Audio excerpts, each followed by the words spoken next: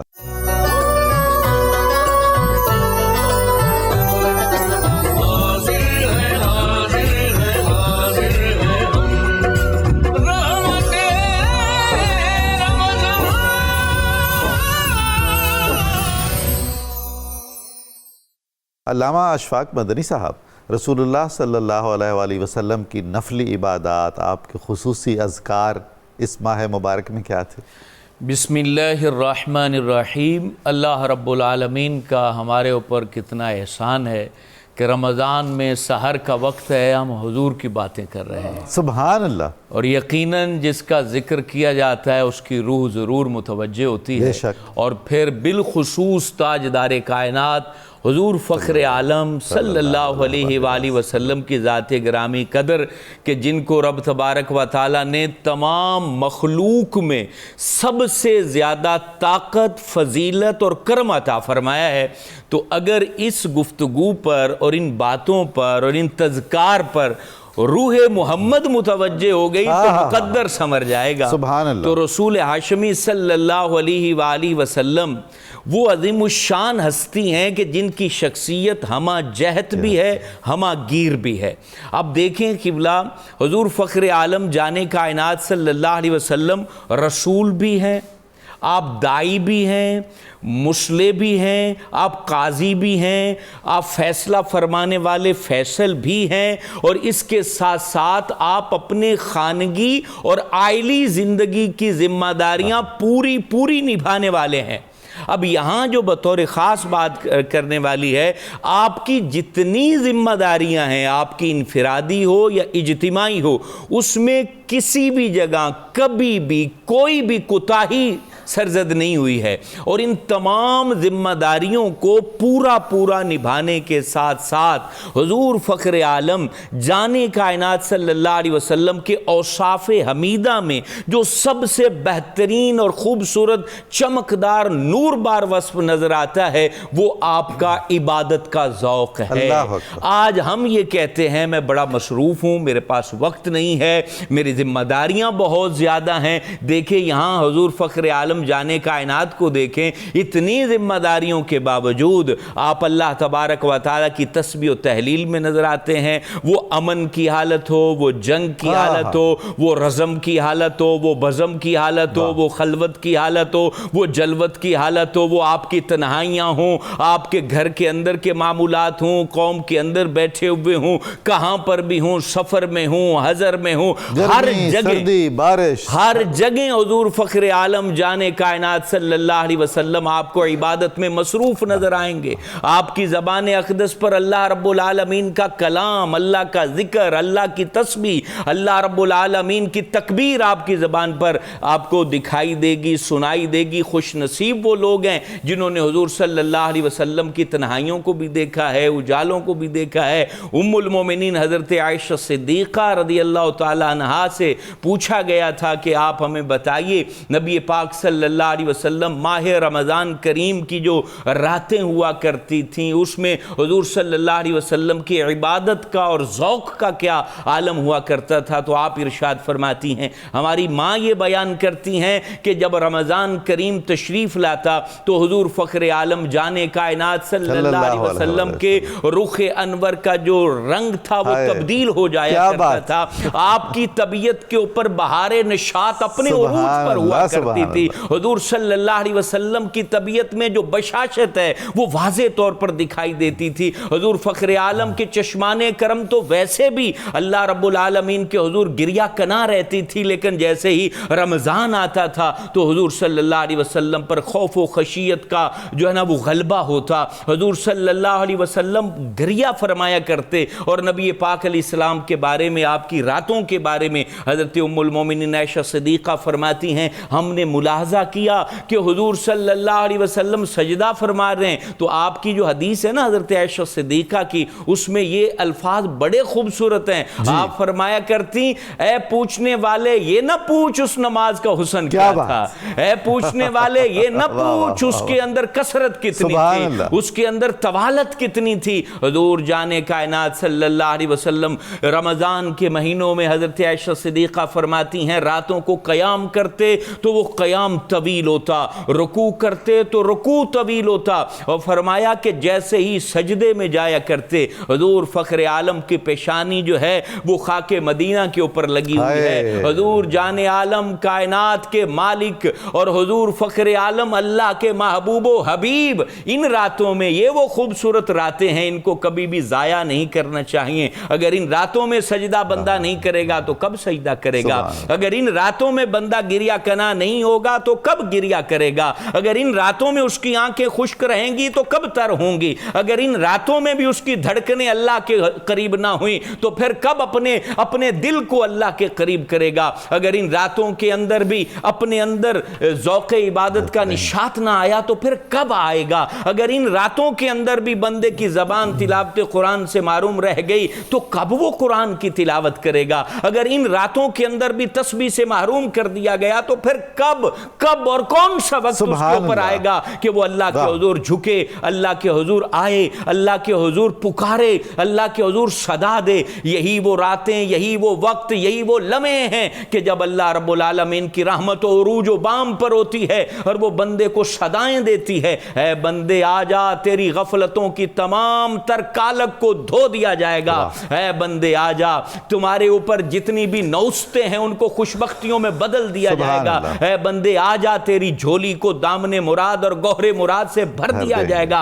اے بندے یہ لمحے، یہ وقت، یہ گھڑیاں یہ قسمت والوں کو ملتی ہیں۔ کون سا رمضان آخری ہو یہ نہ مجھے خبر ہے نہ آپ کو خبر ہے، یہ ہر ایک کو سوچ لینا چاہیے۔ اپنی طبیعت کے اندر کاہلی کو ختم کر دیا جائے، سستی کو ختم کر دیا جائے۔ یہ 2 رمضان ہے اور آج سے ہی اپنے آپ کو تیار کر لیا جائے۔ حضرت عائشہ صدیقہ فرماتی ہیں کہ حضور فخر عالم جب سجدہ کرتے رمضان کی راتوں میں تو فرمایا ایک قاری 50 آیتیں پڑھ لے اس سے زیادہ وقت حضور سجدے میں رہا کرتے تھے۔ دیکھ لیں ہم کہتے ہیں سبحان ربی الاعلی، اگر کوئی امام مسجد 5 دفعہ پڑھ لے تو مقتدی کہہ دیتے ہیں کہ آپ نے زیادہ پڑھ دیا ہے تو آپ جلدی کر دیا کریں۔ تو یہ دیکھیں 50 آیتوں پر جتنا وقت لگتا ہے، حضرت عائشہ صدیقہ فرماتی ہیں حضور فخر عالم اس سے بھی زیادہ سجدہ فرمایا کرتے تھے، آپ کی پیشانی سجدہ ریز رہتی تھی۔ آپ کے جو معمولات ہیں قبلہ عبادت کے حوالے سے وہ تو ویسے بھی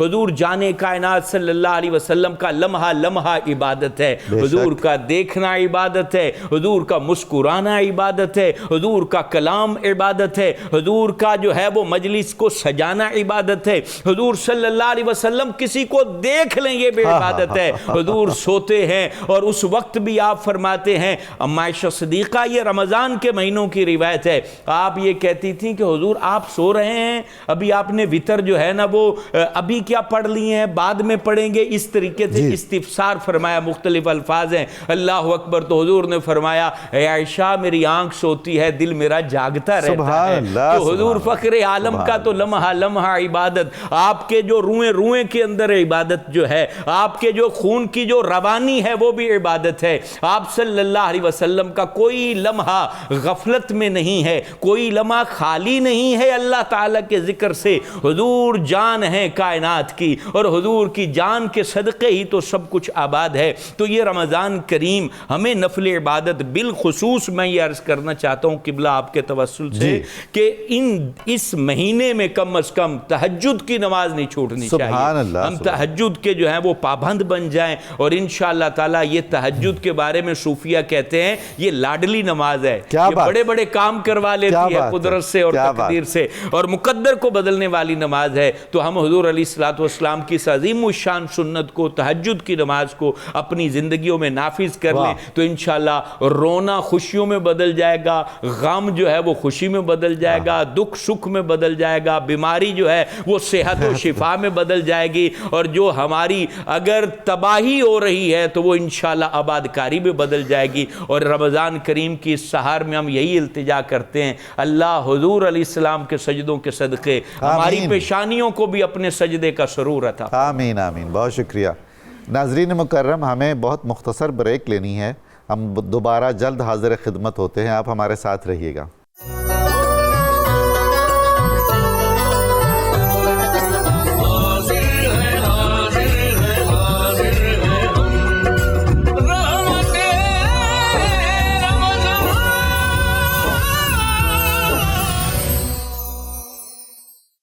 میں گزارش کرتا ہوں پروفیسر سعید احمد خان صاحب سے کہ رسول اللہ صلی اللہ علیہ وآلہ وسلم اس مہینے میں پہلے سے کئی گنا زیادہ صدقہ اور خیرات فرماتے تھے، غریبوں اور مسکینوں اور یتیموں کی طرف آپ کی توجہ بڑھ جاتی تھی، فرمائیے کچھ۔ حضور نبی اکرم رحمت عالم صلی اللہ تعالی علیہ وسلم کا ایک ایک عمل انسانیت کو راحت دینے، انسانیت کو بلندیوں پر لے جانے کے لیے ہے۔ ہم یہ دیکھتے ہیں کہ قرآن کریم نے واضح طور پر کہا کہ کل قیامت کے دن جب اللہ رب العزت جہنم میں ڈالے جانے والوں سے پوچھے گا کہ ما سلککم فی سقر، داروغہ جہنم ان سے پوچھ رہا ہے، تو وہ اس کے جواب میں کیا کہیں گے؟ قالوا لم نک من المصلین، ایک تو یہ کہ ہم نماز نہیں پڑھتے تھے، اور دوسری بات یہ کہ لم نک نطعم المسکین، ہم مسکینوں کی خبر گیری نہیں کرتے تھے، مسکینوں کا حال نہیں پوچھتے تھے۔ اب اسلام نے اپنا حسن قرار دیا ہے کہ غلامی کا خاتمہ کیا جائے، بھوک کو مٹایا جائے۔ جی تو سرور دو جہاں صلی اللہ علیہ وآلہ وسلم نے اس عمل کو یوں تو زندگی بھر کبھی ایسا نہیں ہوا۔ ہم دیکھتے ہیں کہ بحران کے خزانے آئے، مسجد نبوی میں ڈھیر لگا ہے، لیکن اللہ کے نبی علیہ الصلاۃ والتسلیم اپنے لیے 5واں حصہ رکھنے کی بجائے، سبحان اللہ صاحب میں عرض کیا کرتا ہوں کہ اے امتی، تجھے رسول رحمت صلی اللہ علیہ وسلم کو جب اپنے لیے نمونہ بنانا ہے تو ذرا دیکھ تو صحیح کہ اللہ رب العزت نے مال غنیمت میں آپ کا 5واں حصہ رکھا، خمس۔ اللہ تعالیٰ نے سیدہ ملکۃ العرب کو آپ کی زوجہ بنایا۔ سبحان اللہ۔ اگر اللہ کے نبی علیہ السلام اس دنیا کو ایک مکھی کے پر کے برابر بھی اہمیت دیتے تو آپ کے پاس اتنا مال ہوتا کہ انسانی تاریخ میں کسی کے پاس اتنا مال نہیں ہو سکتا تھا، لیکن اس کے باوجود آپ صلی اللہ علیہ وسلم نے اولاد آدم کے ایک ایک فرد پر اس حقیقت کو آشکار کیا ہے کہ اے بندے، جب تو دنیا میں قدم رکھ رہا تھا تو تجھے صاف کوئی اور رکھ رہا تھا، کر رہا تھا، تیرے پاس کچھ نہیں تھا۔ سبحان اللہ۔ اور جب تو دنیا سے جائے گا زمین بھر کے خزانے اکٹھے کر لے، لیکن تجھے صاف بھی کوئی اور کرے گا اور تیرے کفن کے ساتھ جیب بھی نہیں لگائی جائے گی۔ اللہ کے نبی علیہ الصلاۃ والتسلیم نے اولاد آدم کے اندر بھوک کو ختم کرنے کے لیے، یہ جو ایک انسان کا گدھا اور شاہ کا فرق ہے، اس کو مٹانے کے لیے آپ صلی اللہ علیہ وسلم عام دنوں میں یہ کیفیت ہوتی تھی کہ خزانے آئے ہیں، بانٹ دیا۔ اب سارا بانٹنے کے بعد ایک صحابی آیا، جی ضرورت، فرمایا جاؤ محمد کے نام پر صلی اللہ علیہ وسلم کسی سے قرض لے لو، میں ادا کر دوں۔ کیا بات ہے، کیا شان ہے۔ یہ تو عام دنوں کی بات ہے، لیکن جب رمضان المبارک آیا تو آپ صلی اللہ علیہ وسلم نے امت کو اس طرح متوجہ کیا کہ آپ کی سخاوت پانی کی طرح عام ہو جاتی تھی۔ جو کچھ آتا تھا آپ غرباء میں، مستحقین میں بانٹ دیا کرتے تھے۔ تو آپ صلی اللہ علیہ وسلم نے اپنے اس عمل کے ساتھ در حقیقت ہمیں سمجھایا ہے کہ مال و زر کو جمع کرنے کی بجائے یہ جو ساعتیں آئی ہیں جس میں ایک فرض 70 فرضوں کے برابر، ایک نفل کام فرض کے برابر اجر دے رہا ہے، تو تم غریبوں میں اپنا مال بانٹ کر اپنے لیے آخرت کا جتنا بھی سامان بنا سکتے ہو وہاں جمع کر لو۔ اس لیے اللہ کے نبی علیہ الصلاۃ والتسلیم عملی طور پر رمضان المبارک میں سخاوت کو اس طرح عام کر دیا۔ سبحان اللہ، سبحان اللہ۔ جناب برکاتی صاحب، یہ جو نماز تراویح ہے، ایک تو یہ فرمائیے کہ تراویح کا مطلب کیا ہے؟ حضرت علیہ الصلاۃ والسلام کا معمول تراویح کیا تھا؟ بسم اللہ الرحمن الرحیم۔ جہاں تک روزہ فرضیت کے حوالے سے اسلام کی بنیادوں میں اہم ترین درجہ رکھتا ہے، اور نماز کے بعد، زکوٰۃ کے بعد اس کو درجہ خصوصیت سے عطا کیا گیا ہے، کیونکہ اس کے حوالے سے یہ کہ ہر ایک کے لیے ہی رمضان المبارک میں روزہ فرض ہوگا جو اس کو پائے گا۔ جی ہاں۔ اور زکوٰۃ کے لیے عمومی طور پر جب اس کے اپنے مال پہ سال ہو جائے گا تو وہ ادا کرے گا، وہ سال کے کسی بھی حصے میں، محرم سے لے کر ذوالحج تک کسی بھی حصے میں وہ ادا کر سکتا ہے۔ اور رمضان المبارک جو ہے اپنے روزوں کے ساتھ خاص ہے، تو لہٰذا اس خاص موقع پر ایک خاص عمل تھا، اور وہ یہ تھا کہ روزہ افطار کرتے ہی اگلا رکھ لینا ہے۔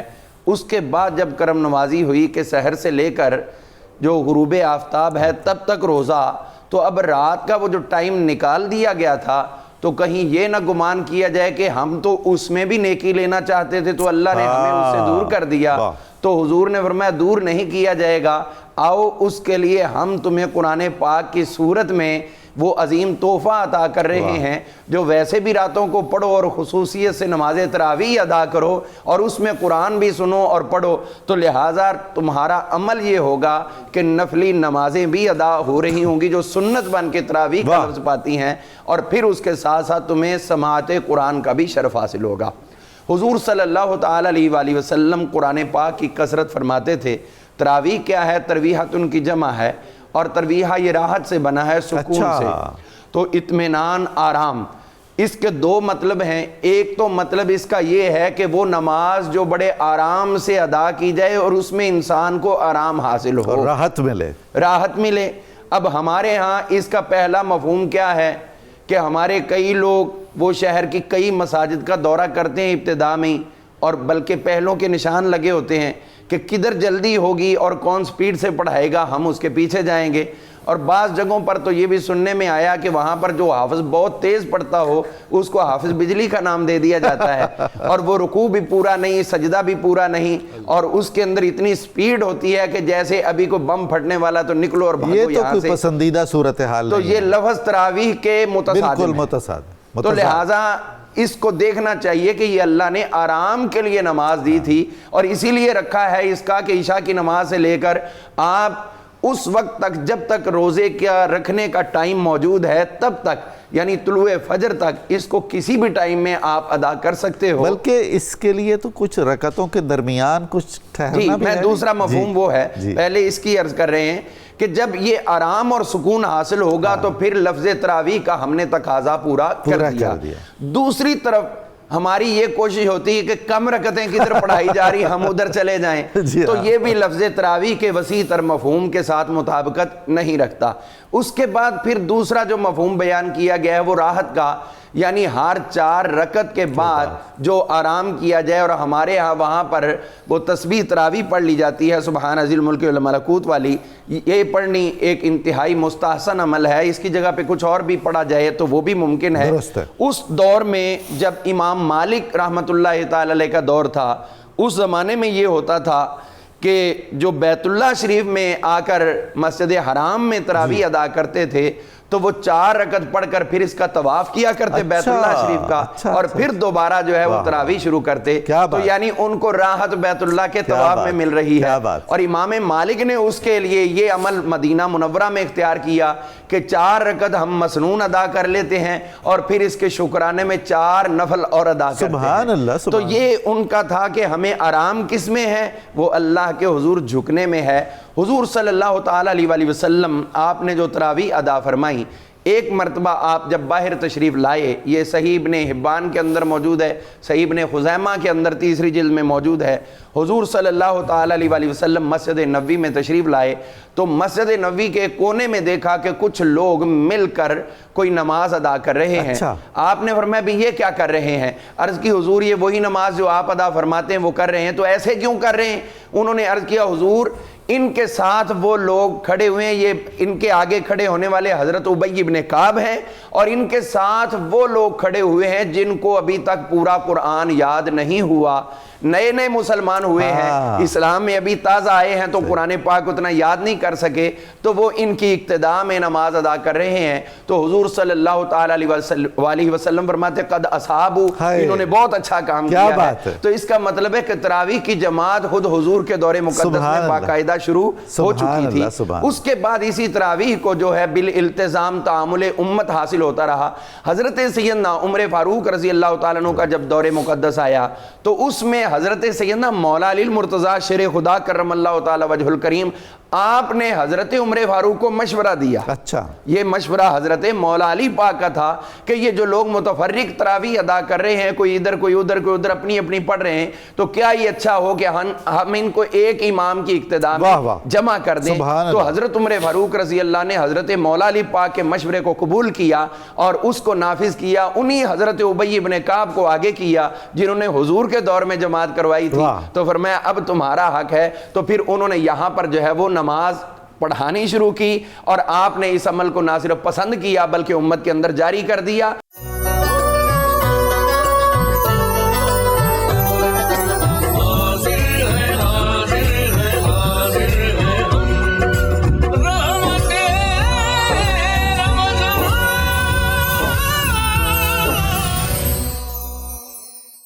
جناب اشفاق مدنی صاحب، رسول اللہ صلی اللہ علیہ وآلہ وسلم کا معمول تہجد اور آپ کا اعتکاف فرمانا رمضان المبارک میں کیا شان ہے، کیا بات ہے، ارشاد کیجئے۔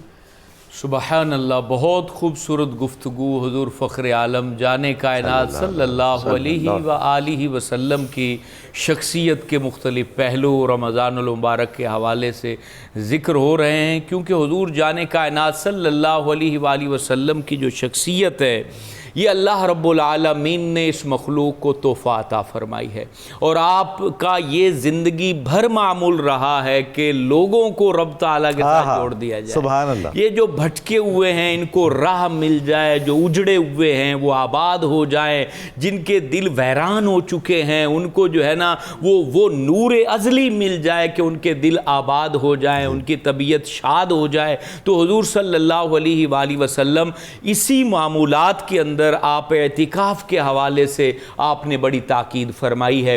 حضور صلی اللہ علیہ وآلہ وسلم جب مدینہ طیبہ میں تشریف لائے ہیں تو آپ کے جو معمولات ہیں مدینہ طیبہ میں اس میں سب سے زیادہ پابندی جس معمولات میں کی ہے حضور علیہ السلام نے وہ اعتکاف ہے۔ سبحان اللہ۔ آپ نے وصال مبارک تک جتنے رمضان آپ کو ملے ہیں سب میں آپ نے اعتکاف فرمایا، کیا بات۔ اور ایک سال آپ کسی وجہ سے صحابہ کہتے ہیں اعتکاف نہیں فرما سکے تو اگلے مہینے آپ نے 20 روز کا اعتکاف فرمایا۔ اللہ اکبر۔ اور حضرت ابو سعید خدری رضی اللہ تعالیٰ عنہ آپ روایت فرماتے ہیں کہ رسول ہاشمی صلی اللہ علیہ وآلہ وسلم نے ایک بار پورے مہینے کا اعتکاف فرمایا۔ کیا بات۔ آپ نے جو ہے وہ پہلے 10 دن کا اعتکاف کیا تو حضرت ابو سعید خدری کہتے ہیں ہم بھی موجود تھے مسجد نبوی شریف میں، اور آپ خیمے میں حضور علیہ السلام موجود تھے۔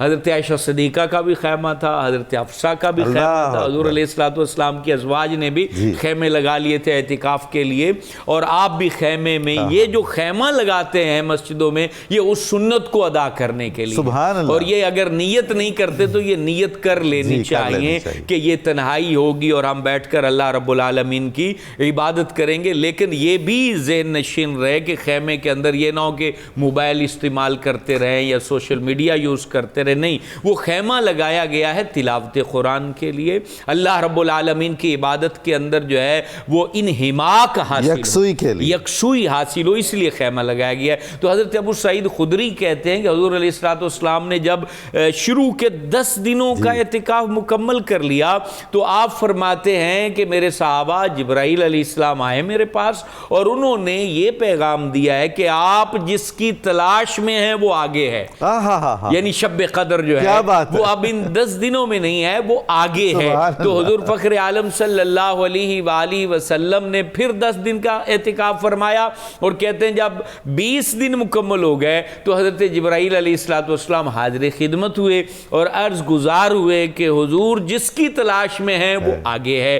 اور پھر کہتے ہیں جیسے 21 روزہ شروع ہوتا ہے حضور علیہ السلام نے اللہ اللہ وہ کیسا حسین منظر ہوگا، صحابہ کہتے ہیں کہ حضور علیہ السلام نے وہ ترکی خیمے سے سر اقدس باہر نکالا، کیا بات ہے، مسجد نبوی شریف کی طرف آپ نے اپنا سر اقدس باہر نکالا۔ حضور علیہ السلام کا حسن جانا اور حضور جان عالم علیہ السلام کا چہرہ دوحا وہ صحابہ نے ملاحظہ کیا، دیکھا۔ تو حضور علیہ السلام فرماتے ہیں جو جو میرے ساتھ اعتکاف میں تھے اب بھی وہ اعتکاف کریں، تمہیں مبارک ہو، مجھے بتا دیا گیا ہے کہ وہ جس کی ہم تلاش کر رہے ہیں شب قدر وہ ان 10 دنوں کے اندر تاک راتوں میں اللہ نے رکھ دی ہے۔ اور پھر حضور علیہ السلام کو تو بہرحال وہ دکھا دی گئی تھی، لیکن وہ ایک مصلحت کے تحت، ایک مشیت کے تحت اور حکمت کے تحت اس کو چھپا دیا گیا، امت ہر تاک رات کو ہی زندہ کرے اور آباد کرے اور اس کی برکتیں پائیں۔ اور صحابہ کہتے بھی ہیں،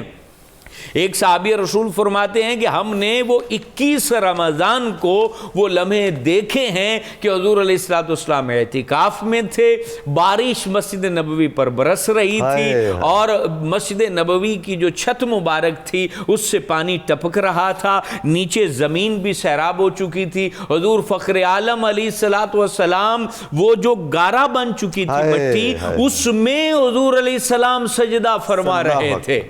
یہ کیفیت کیفیت ہے حضور فخر عالم جانے کائنات کی، اور یہ کیفیت ہمیں حاصل کرنی ہے، اپنی طبیعتوں کو آشنا کرنا ہے۔ اور حضور علیہ الصلوۃ والسلام نے جو کثرت عبادت، اور جیسے آپ نے سوال فرمایا نوافل کے متعلق، حضور صلی اللہ علیہ وسلم نے تو یہ تحفہ دیا ہے، حدیث قدسی کی صورت میں ہے، بندے فرائض کے بعد نوافل کی کثرت کرتا چلا جا، ایک وقت ایسا آئے گا کہ تیرے بولنے میں رب تعالیٰ اپنی طاقتوں کو ڈال دے گا، تیرے دیکھنے میں وہ اپنی قوت کو ڈال دے گا، تیری پکڑ میں اپنی قوت کو ڈال دے گا، تیرے چلنے میں اپنی طاقتوں کو ڈال دے گا، اور پھر وہ کیفیت، وہ لمحے، وہ تہجد کے ذریعے، دیگر نوافل کے ذریعے، سجدہ ریزی کے ذریعے، سحر آگاہی کے ذریعے جو ہے وہ تمہیں نصیب ہوگا، وہ لمحے، وہ وقت کہ پھر تو کہے گا تو وہ تیری بات فوراً کر دی جائے گی، ابھی تو سوچے گا تو تیری سوچوں کی قدر کی جائے گی،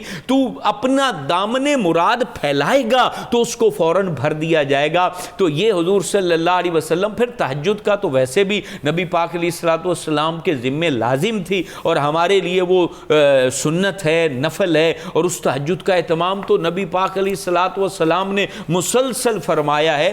حضرت عائشہ صدیقہ فرماتی ہیں آپ 8 رکعت نماز تہجد نارمل پڑھا کرتے تھے، 8 رکعت پڑھتے تھے، اور اس کے ساتھ پھر آپ جو ہیں وہ وتر آخر میں پڑھا کرتے تھے۔ اس طریقے سے 11 رکعتیں زیادہ حضور علیہ الصلوۃ والسلام سے ثابت ہیں، وہ جس سے 8 رکعت تراویح دلیل کے طور پر بعض علماء لے لیتے ہیں، اس میں علماء کرام اور فقہاء کرام اور جتنے محققین ہیں وہ فرماتے ہیں وہ تہجد کی نماز ہے، اور حضور علیہ الصلوۃ والسلام رمضان میں اور غیر رمضان، حضرت عائشہ صدیقہ فرماتی ہیں کہ ان 11 رکعتوں کا حضور علیہ الصلوۃ والسلام اہتمام فرمایا کرتے تھے۔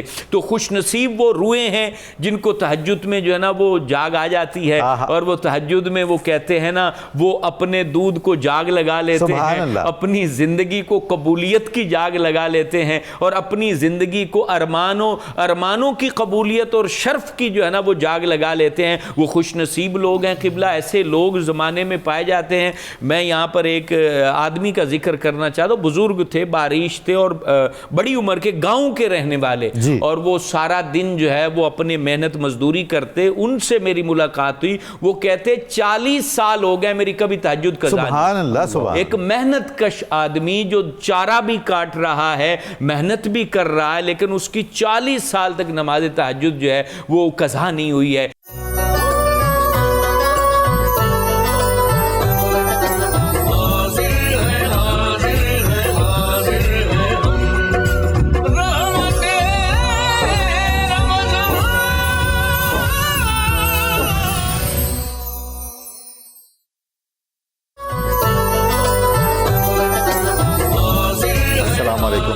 محترم، آپ کو 92 نیوز چینل کی سحر ٹرانسمیشن رحمت رمضان میں خوش آمدید کہتا ہوں۔ پروفیسر سعید احمد خان ہمارے ساتھ ہیں، ہم ان سے بات کرتے ہیں۔ حضور والا رسول کریم صلی اللہ علیہ وآلہ وسلم نے رمضان المبارک کے آخری عشرے میں زیادہ اہتمام فرمایا ہے عبادات کا، اس کی کیا حکمت اور مصلحت؟ نبی اکرم رحمت عالم صلی اللہ تعالی علیہ وسلم کا ہر عمل اپنے اندر ہزاروں حکمتیں، مصلحتیں اور امت کے لیے فوائد و برکات رکھتا ہے۔ آپ صلی اللہ علیہ وسلم جب اس نتیجے پر پہنچ گئے اور یہ فیصلہ ہو گیا کہ قدر والی رات آخری عشرے میں ہے، جی، اس بنا پر حضور نبی اکرم رحمت عالم صلی اللہ علیہ وسلم جو ہمارے ساتھ کائنات میں سب سے بڑھ کر پیار کرنے والے ہیں، لا ریب، آپ نے پھر ایک اور چیز، وہ میں کہا کرتا ہوں کہ کسی نے بہار گزرنے پر بلبل کو دیکھا کہ اداس بیٹھی ہے، اس نے کہا ارے پگلی کیا ہوا، سال کی بات ہے، پھر آئیں گے بہار کے دن، پھر تو کوک لے گی۔ تو اس نے کہا کہ یہ تو میں بھی جانتی ہوں کہ وقت گزرنے کے بعد بہار آئے گی، لیکن اس بات کی کیا گارنٹی ہے کہ اس وقت تک میں رہوں گی؟ کمال ہے۔ اب اللہ رب العزت نے زندگی میں ہمیں رمضان المبارک کی یہ ساعتیں عطا فرمائی ہیں، تو حضور نبی اکرم رحمت عالم صلی اللہ علیہ وسلم کہ اب رمضان جا رہا ہے، ایک ایک دن اس کا گنا جاتا ہے، ایام معدودات، جس طرح رمضان کے دن گنے جاتے ہیں اس طرح اور کسی مہینے کے دن نہیں گنے جاتے۔ تو آپ صلی اللہ علیہ وسلم نیکیوں میں اور اضافہ فرما کر ہمیں متوجہ کر رہے ہیں کہ ان آنے والے لمحات کو، ایک ایک لمحے کو اپنے لیے مبارک جانتے ہوئے اس سے خوب استفادہ کرو، اور زیادہ سے زیادہ نوافل ادا کیے جائیں، قرآن پاک کی تلاوت کی جائے، صدقات و خیرات کیے جائیں۔ تو اس لیے پیغمبر رحمت صلی اللہ علیہ وسلم، تاکہ ان 10 راتوں میں شب قدر ہے اور نہ معلوم کون سی ہے، طاق راتوں کا بھی فرمایا جی، لیکن بعض اوقات یہ چیزیں بھی ملتی ہیں کہ طاق رات کے علاوہ بھی رات میسر آئی ہے۔ تو اس لیے آپ صلی اللہ علیہ وسلم نے امت کو عمل دیا تاکہ وہ ایک ایک رات کو اور دن کے اندر صدقات و خیرات کے ذریعے، اپنا قرآن پاک کی تلاوت کے ذریعے، لوگوں کے ساتھ مواسات، کہ یہی وجہ ہے کہ ہم دیکھتے ہیں کہ جب آخری عشرہ آتا ہے تو افطاریاں بڑھ جاتی ہیں۔ جی، وہ کس لیے کہ آپ نے اس مہینے کو جو مواسات کا مہینہ قرار دیا، باہمی غمخواری کا، ہمدردی کا مہینہ قرار دیا، اور ساتھ ہی یہ بھی فرمایا کہ جب کوئی روزے دار کسی روزے دار کا روزہ افطار کرواتا ہے تو اس کے اجر میں کمی کیے بغیر ایک روزے دار کے برابر اس کو اجر عطا کر دیا جاتا ہے۔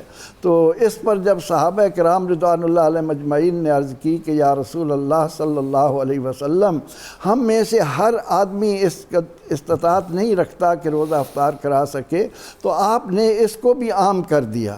اب اسی بنا پر ہم دیکھتے ہیں کہ رمضان المبارک کے آخری عشرے میں بہت دعوتیں ہو رہی ہیں۔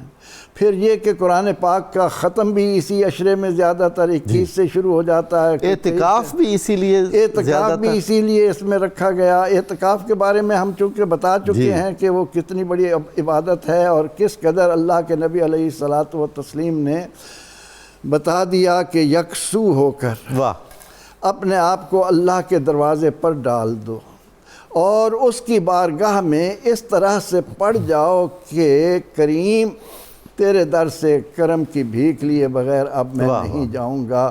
اس لیے اب رمضان المبارک میں ایک تو اعتکاف کی وجہ سے بھی رونق ہو جاتی ہے۔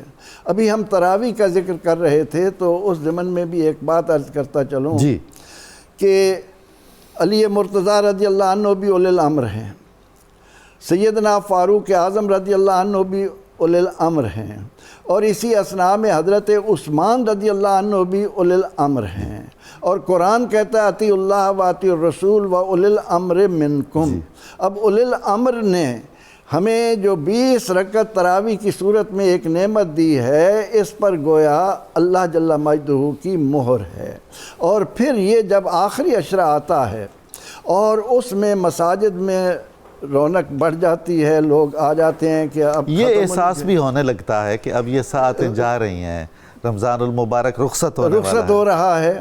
اس وجہ سے تو سیدنا فاروق اعظم رضی اللہ عنہ کے دور میں جب تراویح باجماعت ہونے لگی اور علی مرتضیٰ کرم اللہ وجہ تشریف لائے اور آپ نے دیکھا کہ اللہ کا گھر روشن ہے، تو اس موقع پر علی مرتضیٰ رضی اللہ عنہ نے یہ مسجدیں آباد کرنے والوں کو، اللہ کے گھر روشن کرنے والوں کو، اللہ کے گھر میں چراغاں کرنے والوں کو ایک خبر دی، فرمایا کہ عمر تو نے اللہ کے گھر کو روشن کیا ہے، اللہ تیری قبر کو روشن کرے۔ سبحان اللہ، سبحان۔ تو یہ چیزیں ساری رونقیں یہ بھی آخری عشرے میں ہمیں نظر آتی ہیں، اور زیادہ سے زیادہ اس میں مواسات کی طرف توجہ دینی چاہیے تاکہ عید کی خوشیوں میں کوئی مسلمان ایسا نہ ہو جو ہم سے محروم رہے، جس کو احساس ہو۔ اور پھر یہ کہ نبی اکرم رحمت عالم صلی اللہ تعالی علیہ وسلم کے اسی اسوہ حسنہ میں یہ بات کس قدر ایمان والوں کو توجہ دلاتی ہے کہ آپ صلی اللہ علیہ وسلم عیدگاہ کی طرف جاتے ہوئے جب ایک بچے کو الگ اس حال میں دیکھتے ہیں کہ وہ یعنی قسم پرسی کے حال میں ہے، تو آپ صلی اللہ علیہ وسلم اسے گھر لائیں اور اسے کپڑے دیں، صاف ستھرا کریں اور فرمائیں کہ اس پر راضی ہے کہ عائشہ تیری اماں ہو، محمد عربی صلی اللہ علیہ وسلم. تو گویا آخری اشرا ہمیں اس حقیقت کی طرف متوجہ کرتا ہے کہ میں نے رمضان المبارک جو آیا اس میں اپنے نامہ اعمال میں کس قدر نیکیاں کیں. کہیں ایسا تو نہیں ہے کہ میں رسول اکرم رحمت عالم صلی اللہ علیہ وسلم کے اس فرمان کا مصداق بن جاؤں کہ کتنے ہی روزے دار ہیں جن کو بھوکا رہنے کے علاوہ کچھ نہیں ملتا. اللہ اکبر. کتنے ہی راتوں کو قیام کرنے والے ہیں جنہیں کھڑا رہنے کے علاوہ کچھ نہیں ملتا. اب قرآن نے جو ہمیں یہ کہا کہ وَلِتُكَبِّرُوا اللَّهَ عَلَىٰ مَا هَدَاكُمْ وَلَعَلَّكُمْ تَشْكُرُونَ، اللہ کی بڑائی تسبیحات پڑھ کر ہم نے کس قدر دل کو آباد کیا اور شکر گزاری کا جذبہ ہمارے اندر کس قدر پیدا ہوا. ان چیزوں کو پانے کے لیے امت مسلمہ رسول اللہ صلی اللہ علیہ وسلم کے ارشاد کی روشنی میں ان راتوں میں زیادہ متوجہ. سبحان اللہ.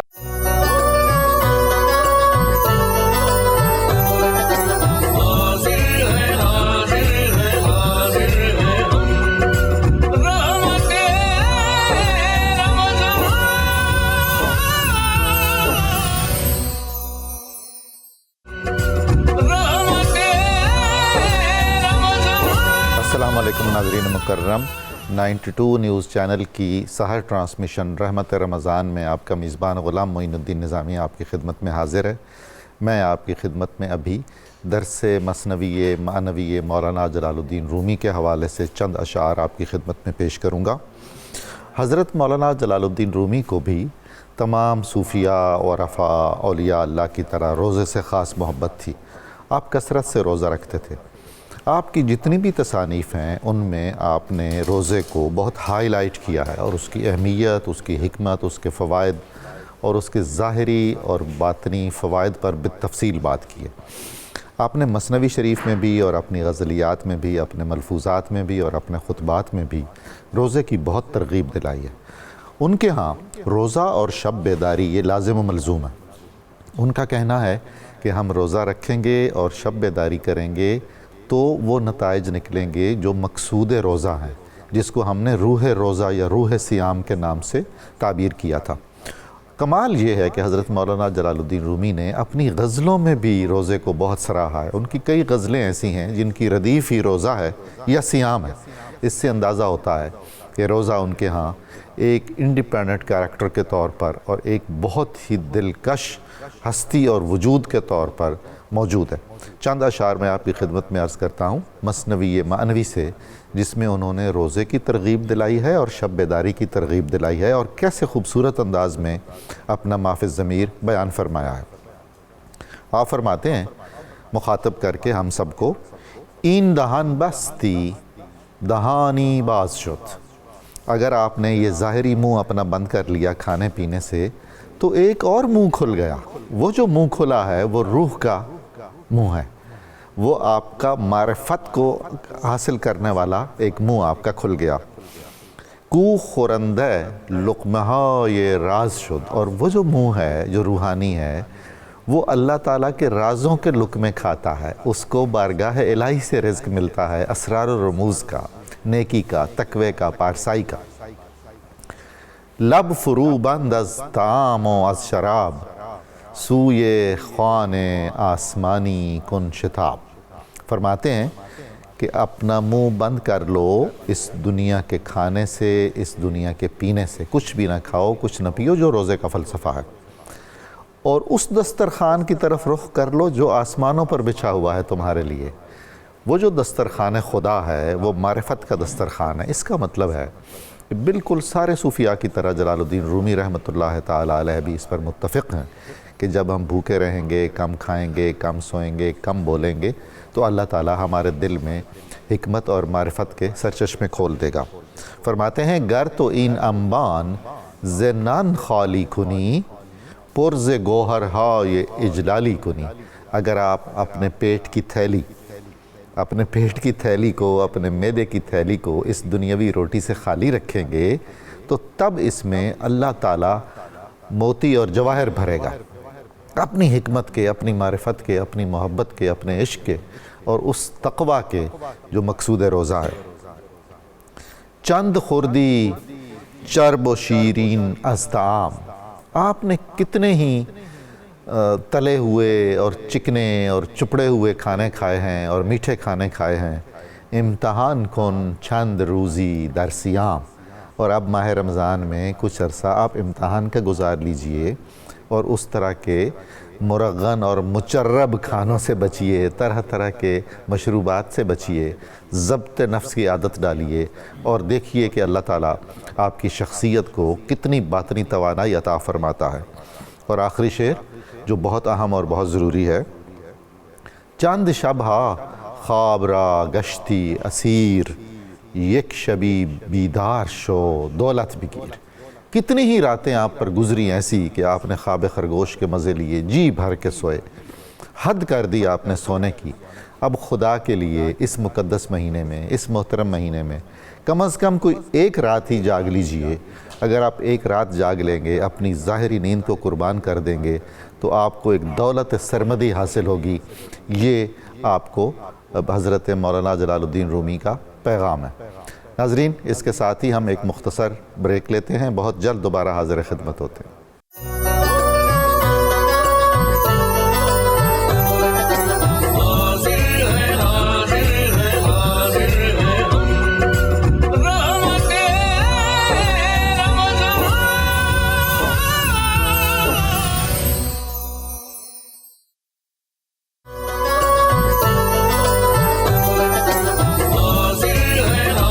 خوش آمدید ناظرین محترم، اب رحمت رمضان سحر ٹرانسمیشن میں وقت ہوا ہے مناجات ائمہ اہل بیت اطہار علیہم السلام کا۔ ہم اس کا ایک منتخب حصہ سنیں گے، اس کا ترجمہ اور اس کے اہم نکات سنیں گے علامہ محمد اشفاق مدنی صاحب سے۔ بسم اللہ الرحمن الرحیم۔ محترم ناظرین، چونکہ یہ مہینہ ماہ رمضان کریم کو شہر التوبہ بھی کہا جاتا ہے اور اس میں مسلمان توبہ کرتے ہیں، اپنی خطاؤں اور اپنے وہ معاملات جس پر اللہ تبارک و تعالی ناراض ہوتا ہے اس سے معافی مانگتے ہیں۔ تو ائمہ اہل بیت میں حضرت امام زین العابدین سلام اللہ علیہ اور رضی اللہ تعالی عنہ، آپ نے جو توبہ کرنے والوں کو آداب بیان کیے کہ جب وہ توبہ کریں تو کس انداز سے توبہ کریں، وہ اللہ رب العالمین کے حضور کیسے الفاظ کہیں، وہ خوبصورت الفاظ آپ کے سامنے ہم پیش کر رہے ہیں۔ اس کو آپ غور سے سنیے کہ حضرت امام زین العابدین کس طریقے سے اللہ کے حضور التجا کیا کرتے۔ آپ کہتے ہیں الہی البستنی الخطایا ثوب مذلتی، اے میرے مولا گناہوں نے مجھے ذلت کا لباس پہنا دیا۔ وَجَلَّلَنِ التَّبَاعُدُ مِنْكَ لِبَاسَ مَسْكَنَتِي، اور تجھ سے دوری کے باعث بے چارگی کے لباس نے مجھے ڈھانپ دیا۔ وَأَمَاتَ قَلْبِي عَظِيمُ جَنَایَتِي، اور میرے بڑے بڑے جرموں نے میرے دل کو مار دیا۔ فَأَحْيِهِ بِتَوْبَةٍ مِّنْكَ، اللہ مجھے توبہ کی توفیق دے کر میرے دل کو زندگی عطا فرما۔ یا املی، اے میری امید، وَبُغْيَتِي، اے میری طلب، وَيَا سُؤَلِي، اے میری چاہت، وَمُنْيَتِي، اے میری آرزو۔ فَوَعِزَّتِكَ، تیری عزت کی قسم ہے، اور یہ بات حقیقت ہے، اللہ کے حضور بندہ عرض کرتا ہے فَوَعِزَّتِكَ، اللہ تیری عزت کی قسم، مَا أَجِدُ لِذُنُوبِي لِسِوَاكَ غَافِرًا، اللہ مَا أَجِدُ لِذُنُوبِي سِوَاكَ غَافِرًا، میرے گناہوں کو تیرے سوا کوئی بخشنے والا نہیں ہے۔ اللہ اکبر۔ وَلَا أَرَى لِكَسْرِي غَيْرَكَ جَابِرًا، میری کمی کو تیرے سوا کوئی پورا کرنے والا نہیں ہے۔ وَقَدْ خَضَعْتُ بِالْإِنَابَةِ إِلَيْكَ، اللہ میں تیرے حضور توبہ و استغفار کے ساتھ اپنی گردن کو جھکاتا ہوں، تیرے حضور اپنے آپ کو پیش کرتا ہوں، اپنی عاجزی کو پیش کرتا ہوں۔ وَعَنُوتُ بِالْإِسْتِكَانَةِ لَدَيْكَ، اللہ در بدر سے ٹھوکریں کھا کے میں اپنے آپ کو تیرے حضور گرا دیتا ہوں، تیرے حضور پیش کرتا ہوں۔ فَإِن طَرَدْتَنِي مِن بَابِكَ، اللہ اگر تو نے اپنے دروازہ کرم سے مجھے نکال دیا، فَبِمَنْ أَلُوذ، تو مولا پھر کون سہارا دے گا مجھے؟ کون جب تو نکال دیتا ہے تو کون پھر سہارا دیتا ہے؟ اللہ اللہ۔ وَإِن رَدَدْتَنِي عَنْ جِنَابِكَ وَإِن رَدَدْتَنِي عَنْ جَنَابِكَ فَبِمَنْ أَعُوذ، اللہ اگر تیری بارگاہ سے مجھے رد کر دیا گیا، مجھے نکال دیا گیا، تو پھر میں کہاں پناہ پاؤں؟ تیرا ہی تو دروازہ ہے، مانتا ہوں خطا کار ہوں، اسیاں شعار ہوں، لیکن تو ہی پناہ دے گا۔ اور پھر اپنی خطائیں یاد آتی ہیں تو بندہ یوں اللہ کے حضور عرض کرتا ہے، یہ سکھایا ہے امام زین العابدین نے، فوا صفا من خجلتی وفتداحی، افسوس ہے میری شرمساری اور رسوائی پر، جو خطائیں کیں، جو غلطیاں کیں، اس پر افسوس ہے مجھے۔ وَوَالَحْفَ مِن سُوءِ عَمَلِي وَاجْتِرَاحِي، اور مجھے افسوس ہے میری بد اعمالی پر اور آلودگی پر، جو خطائیں کر کے میں نے اپنے کردار کو آلودہ کر دیا، برا کر دیا، اس پر مجھے افسوس ہے۔ اور پھر بندہ اللہ کے حضور یوں عرض کرے، اسألک یا غافر الذنب الکبیر، بڑے گناہوں کو بخشنے والے میں تجھ سے سوال کرتا ہوں۔ وَيَا جَابِرَ الْعَظْمِ الْكَثِيرِ، اے ٹوٹی ہڈی کو جوڑنے والے میں تجھ سے سوال کرتا ہوں۔ کیا سوال کرتا ہوں؟ انتہب لی موبقات الجرائر، اللہ سخت ترین جرائم کو بخش دے، اس کا سوال آمین آمین۔ وَتَسْتُرَ عَلَيَّ فَاضِحَاتِ السَّرَائِرِ، اور رسوا کرنے والے بھیدوں پر پردہ پوشی فرما، یہ سوال کرتا ہوں۔ وَلَا تُخْلِنِي فِي مَشْهَدِ الْقِيَامَةِ مِن بَرْدِ عَفْوِكَ وَمَغْفِرَتِكَ، اللہ میدان قیامت میں اپنی بخشش اور مغفرت سے محروم نہ کرنا۔ وَلَا تُعْرِنِي مِن جَمِيلِ صَفْحِكَ وَسَتْرِكَ، اللہ اپنی پردہ داری اور چشم پوشی سے مجھے محروم نہ کرنا۔ یہ التجائیں ہیں ایک خطا کار کو ہر شب میں، ہر سحر میں، رمضان کی ان بابرکت راتوں میں حضرت امام عالی مقام کے شہزادے امام زین العابدین نے بندوں کو سکھا دی کہ اے لوگو، اللہ کے کرم سے کبھی بھی غافل نہ ہونا اور اللہ کی مغفرت سے کبھی غافل نہ ہونا۔ یہ زندگی کے لمحے بیت جائیں گے اور اللہ کو بار بار کہنا، اللہ تیرے سوا کون ہے جو ہمیں پناہ دے گا، جو ہمیں اپنے پاس آنے دے گا؟ تیرے سوا کون ہے جو گناہ دیکھ کر بھی معاف کرتا ہے؟ اور تیرے سوا کون ہے جو بندے کو رسوائی سے بچاتا ہے؟ تیرے سوا کون ہے جو بندے کے لیے احسان کے دروازے کھولے رکھتا ہے؟ اور تیرے سوا کون ہے جو ہماری غفلتوں کو اچھائیوں میں بدل دیتا ہے؟ یہ حضرت امام زین العابدین نے ہمیں خوبصورت مناجات سکھائی ہیں۔ ائمہ اہل بیت کے برکات سے جو ہم نے التجائیں اس وقت ان کی بولی ہوئی اللہ کے حضور پیش کی ہیں، اس وقت خوبصورت لمحے ہیں، اللہ انہیں اپنے حضور قبول فرمائے اور دربار رسالت مآب میں بھی ہماری مقبولیت ہو، آمین یا رب العالمین۔